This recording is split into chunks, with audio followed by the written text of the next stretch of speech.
started reVISION because I have a daughter, Lola, who is visually impaired and was served by VIPS. We were the 31st family to be served by the agency, and that's how I became an employee, just from, they did so much for my family.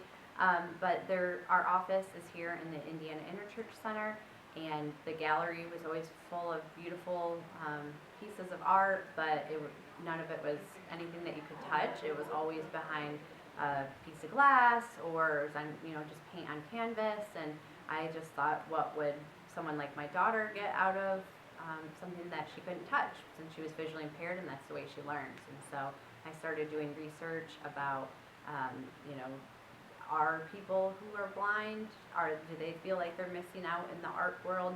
And everything that I read about it was pretty disappointing, just because they have to schedule a docent. They can't just walk into a gallery anytime. Oftentimes they're being forced to wear gloves if they want to touch anything.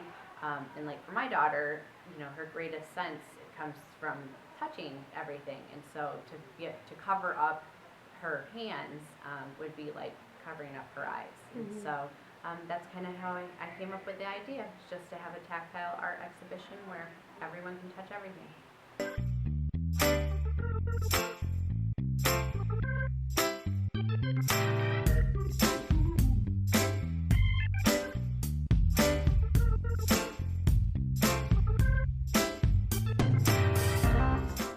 I ran across it. I look on Indie Arts Guide just for opportunities, and I ran across that, and I'm like, oh, that's cool, because I'm always looking to find other ways to branch out of the typical art scene, or what art normally is. It's a little dry on the wall looking, and this was like interactive, and it was kind of the stuff that I make. It's I make a lot of just really tactile things. I didn't really understand that until I saw the show.